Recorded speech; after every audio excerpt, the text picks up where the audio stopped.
Hello, everyone. Hope everyone's doing well. I just watched a video by Chris Capoon, and he was picking on a lock a lot like this, an American lock, wafer lock, and I just wanted to discuss wafer locks basically because there's some new people out here that haven't seen them and stuff, and I haven't really covered it as much. Maybe you'll learn something, maybe you won't.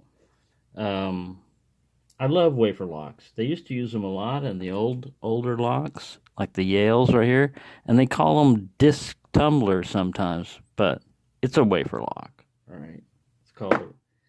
American locks used them in the Series 10s, H10s. They were used by railroad companies a lot also. This is an H15. It's just basically a long shackle version of it. But what's cool about wafer locks is you can pull the mechanism out without having to worry about. Now this I got free. I found this thing free. It was being thrown away. One of the things, when you've got a double-sided key like that, you look at it and you go, wow, actually they're tied together. So if you notice that this one right here is low while this is high, and this is high, or this is low while that's high, and this is low. And the reason for that is, here's a simple one with this little wafers here. The wafers correspond to slots cut in the barrel here. So if the wafers are sticking up, they'll hit this barrel and they won't be able to, move. If they're down, it can rotate freely. But when you push on, sometimes, when I was picking on these locks before, I would open it by just hitting one side, and I was wondering, how can I do that? If it's a double-sided lock, how can I hit just one side and open them? And the reason is, like this one here, they have everything just flush on one side. It's probably just a one-sided key. But when you push down on this one right here, that one comes up. See? It's tied together. It's basically, I don't know if you can see that. It's tied together. So if you push down on that one right there, this one sticks up. Let me get him to stick up real good. See that? So that's all there is to that on those. They're a fairly simple mechanism. You can take it further apart, but there's little tiny springs in the wafers and everything else. So, and they can be picked with damn near anything. This is a tension wrench, right? This is a tension wrench. Some people try to tension them in the middle or whatever. I usually just tension them on top of the keyway. And like I said, you can use damn near anything to open them. Let me make sure this one's closed all the way first because he's already trying. There we go. It's locked.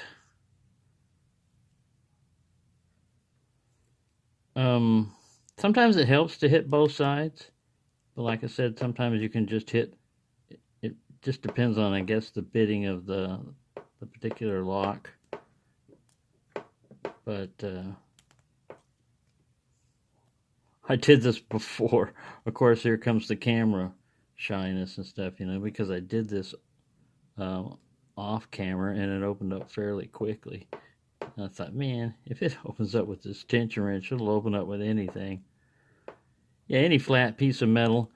You can use fairly heavy tension on these things, medium to heavy tension. You don't necessarily have to go real light unless you want to. Usually single wafer picking them is pretty fast. This is just because it's clumsy right now, but I use this exact tension wrench to open this thing. There we go. So that's what I mean. Because the wafers, instead of a rounded pin, it's a flat disc. Basically, it's a flat piece of metal, and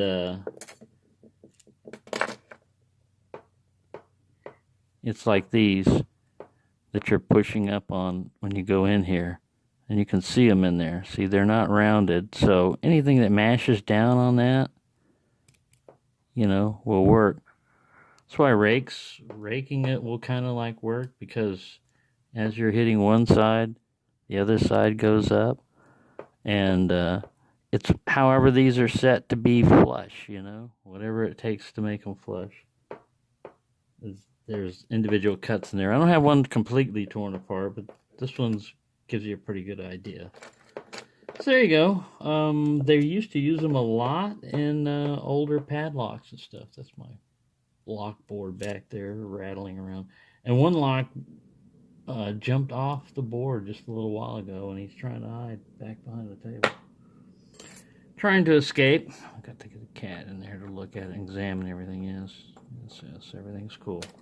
So yeah, if you just look at the bitting on a double-sided wafer lock, that's what's going on there. When this wafer is pushed down, it's because it's corresponding with that one. And when that one's pushed down, this one comes up. And yeah, I don't know what this code is right here. Maybe it's doesn't look like it would be bitting, but it might be. I don't know.